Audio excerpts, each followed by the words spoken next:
Assalamu alaikum friends. Welcome to 18th lecture of C++ programming course.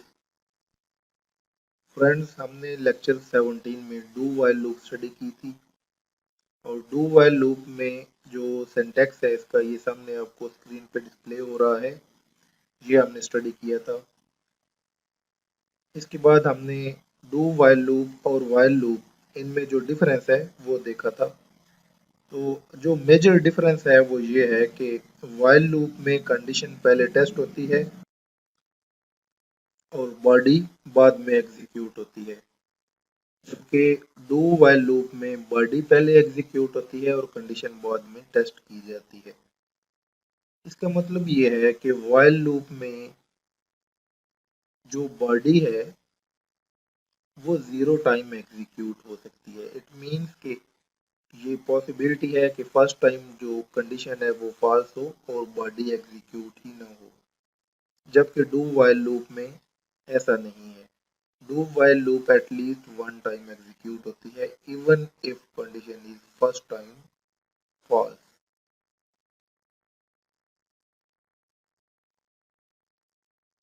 Friends आज के lecture में हम एक सी प्रोग्राम लिखेंगे अपने डेव सी प्लस प्लस में, जिसमें हम एक करेक्टर जी जेड ये मार्क करेंगे।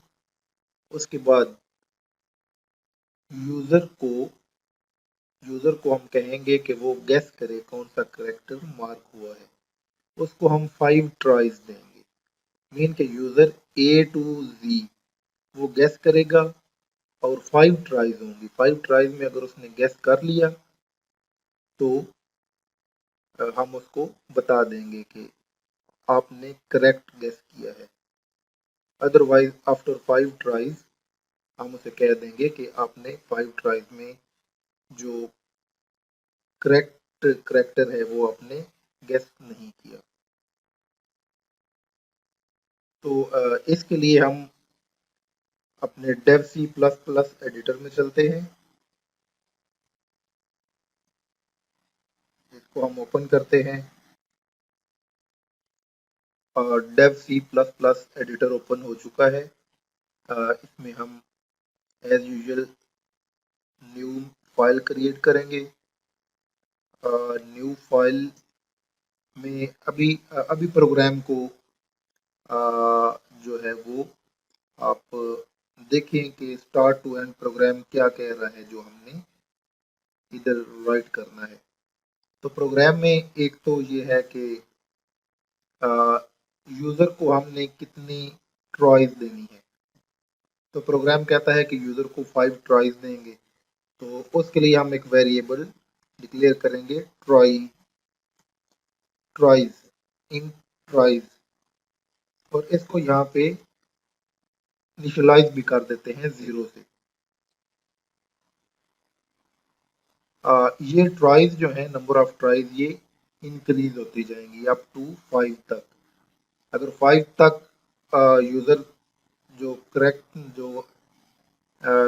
करेक्टर है वो गेस ना कर सका तो प्रोग्राम टर्मिनेट हो जाएगा। इसके बाद यूजर जो करेक्टर देगा, जो यूजर से हम एज इनपुट करेक्टर लेंगे, तो वो एक वेरिएबल में सेव करेंगे। आपको पता है कि जो करेक्टर सेव किया जाता है वो कैर डेटा टाइप में सेव किया जाता है। तो कैर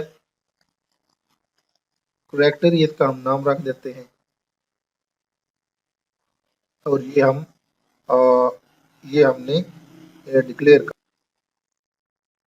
इसके बाद हम डू वाइल लूप स्टार्ट करते हैं। डू वाइल लूप का जो स्टार्ट होती है वो डू कीवर्ड से होती है।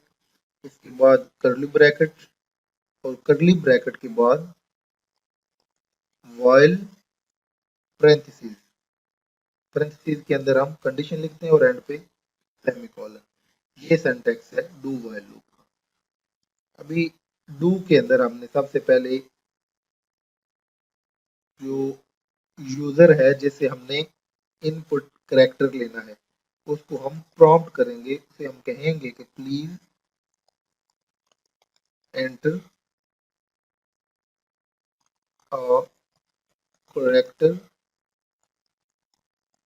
Between A to Z for गेसिंग। ओके, तो ये यूजर को डिस्प्ले होगा ताकि वो कोई करेक्टर एंटर करे A to Z।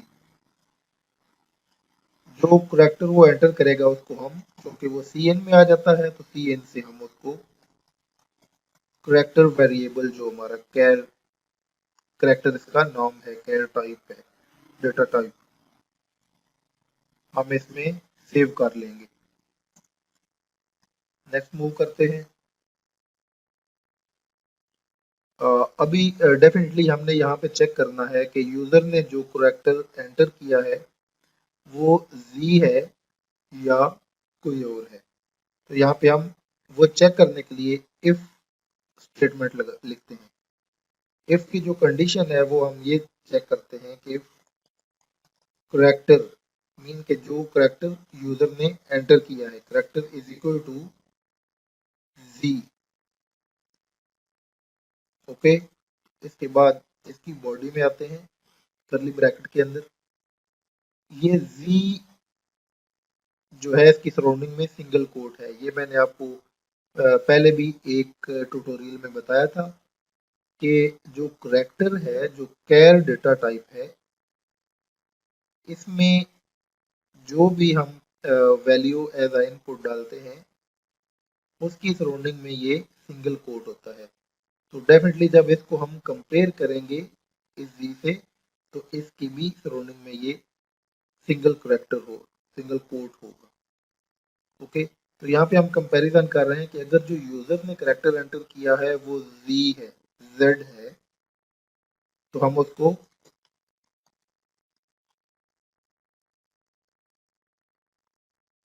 कंग्रेचुलेशन कहेंगे।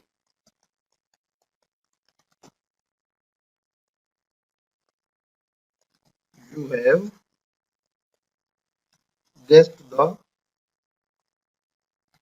Correct character. ओके, तो यूजर ने अगर करेक्टर सही गेस कर लिया है तो हम उसको कंग्रेचुलेशन कहेंगे। उसके बाद अगर उसने कोई रॉन्ग करेक्टर जो है वो एंटर किया है तो हम एल्स स्टेटमेंट में आ जाएंगे। ठीक है, इफ स्टेटमेंट, ये अगर कंडीशन ट्रू है तो इस कंडीशन ट्रू के बाद हम यहाँ पे आएंगे, ये डिस्प्ले हो जाएगा और ये एल्स जो है ये स्किप हो जाएगा, ये एग्जीक्यूट नहीं होगा। ऑन द अदर हैंड अगर यूजर ने जो करेक्टर एंटर किया है वो Z नहीं है, यानी ये कंडीशन फॉल्स है, तो फिर ये वाला जो ब्लॉक है, ये जो करली ब्रैकेट के अंदर कोड है ये स्किप हो जाएगा और हम एल्स पार्ट में आ जाएंगे। एल्स पार्ट में भी हम क्या करते हैं, एल्स पार्ट में हम यूजर को एक और ट्राई करने देते हैं। तो वो ट्राई करने के लिए हम क्या करते हैं, ट्राइज को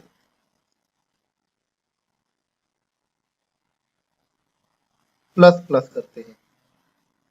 प्लस प्लस मीन के try is equal to tries plus one. ठीक है, तो एक और ट्राई ले लेते हैं।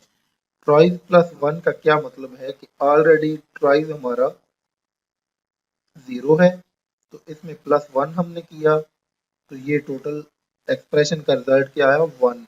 तो हमने ट्राइज वेरिएबल के अंदर जो 1 है वो सेव कर दिया।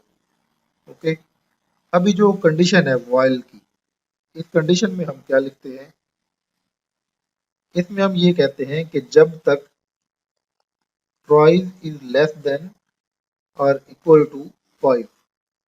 ठीक है, जब तक जो ट्राइज है वो 5 नहीं हो जाती, मीन के 1 से लेकर 5 तक। ठीक है, तो ये 5 ट्राइज यूजर को, जब तक ये 5 ट्राइज नहीं हो जाती तब तक यूजर को एंटर करने दें। ठीक है, तो वो यूजर एंटर करता रहेगा। लेकिन यहाँ पे ये भी है कि हम एक और भी कंडीशन यहाँ पे लिखेंगे, वो ये होगी कि अगर यूजर ने करेक्ट एंट्री कर ली है, मीन के उसने नंबर गैस कर लिया है, तो यहाँ पे हम उसके लिए भी एक और कंडीशन लिखते हैं। तो आपको पता है कि जब मल्टीपल कंडीशन लिखी जाती हैं एक पैरेंथेसिस के अंदर, तो उसको हम एक जो लॉजिकल ऑपरेटर है उससे सेपरेट करते हैं। तो यहाँ पे हम लॉजिकल ऑपरेटर लिखते हैं एंड ये डबल में आता है, and character not is equal to G. ठीक है, तो इसका मतलब ये है कि अगर यूजर ने जो करेक्टर एंटर किया है वो जी नहीं है, ठीक है, और जो ट्राइज हैं वो भी लेस देन और इक्वल टू 5 है, तो दोनों सूरतों में ये है कि जो हमारी कंडीशन है वो अगर ट्रू होती है तो इसको एक और ट्राई मिलती है और वो दोबारा डू वाले पोर्शन में आता है। ठीक है, तो इस तरह वो नंबर एंटर करता रहेगा। अगर वो करेक्ट जी एंटर करता है और उसकी जो मतलब करेक्टर गेस कर लेता है तो ये वाली कंडीशन फॉल्स हो जाती है और जो वाइल लूप है ये टर्मिनेट हो जाती है। अदरवाइज अगर वो गेस नहीं कर सकता तो 5 ट्राइज के बाद ये वाली कंडीशन फॉल्स हो जाती है और वाइल लूप टर्मिनेट हो जाती है। ओके फ्रेंड्स, इसको हम अभी कंपाइल करते हैं, इसका नाम लिखते हैं। लेट्स सपोज इसका मैं नाम लिख देता हूँ गेसिंग गेम। इसको मैं सेव करता हूँ। अभी ये कंपाइलेशन इसकी स्टार्ट हो गई है। ओ, ये सिंटैक्स एरर को क्लियर करना बहुत आसान होता है। TRIES ट्रॉइज ट्रॉइज, ये कहता है कि ये डिक्लेयर नहीं हुआ। हम ऊपर जाते हैं जहाँ हमने डिक्लेयर किया है, तो ये देखें डिक्लेयर में मैंने ट्राई की स्पेलिंग गलत लिखे हैं, तो ये ट्राइज को मैं वाई को मैंने रिमूव कर दिया और मैं दोबारा भी कंपाइल करता हूँ। अभी देखें इस कंपाइलेशन में इसने कोई एरर नहीं दिया, ये सक्सेसफुली एग्जीक्यूट हो चुका, कंपाइल हो चुका है। तो मैं इस फोल्डर में आता हूँ जहाँ पे गेसिंग गेम के नाम से गेसिंग गेम डॉट cpp ये फाइल पड़ी है और ये इसकी एग्जी फाइल जनरेट हो चुकी है। इसको मैं डबल क्लिक करके ओपन करता हूँ, तो ये देखें ये पहले यूजर से कह रहा है please enter the character between A to G. Let's suppose मैं डब्ल्यू एंटर करता हूँ और एंटर करता हूँ please enter a character between A to G, एक और चांस दे रहा है। मैं आर करता हूँ please enter a character between A to G, Y करता हूँ please enter the character into, मैं जी करता हूँ लेट्स सपोज। तो ये देखें इसने मुझे 4 ट्राइज दे दी हैं। मैं लास्ट पे भी लेट्स सपोज जी एंटर करता हूँ, ठीक है, congratulation you have guessed the correct character. Okay, मैं इसको दोबारा रन करता हूँ। लेट्स सपोज मैं अभी ई देता हूँ और सेकंड टाइम मैं जी प्रेस करता हूँ। देखें ये जो ही मैंने जी प्रेस किया तो क्या हुआ कि कंडीशन फॉल्स हो गई वाइल लूप की। ठीक है, तो जो ही फॉल्स हुई तो वाइल लूप वहां पे टर्मिनेट हो गई और यूजर को कंग्रेचुलेशन डिस्प्ले करा दिया। तो फ्रेंड्स ये आज का हमारा जो लेक्चर है 18 था, ये यहाँ पे कंक्लूड करते हैं। जो नेक्स्ट लेक्चर है वो हमारा फॉर लूप, जो बहुत इंपॉर्टेंट लूप और बहुत ज़्यादा यूज होने वाली लूप है।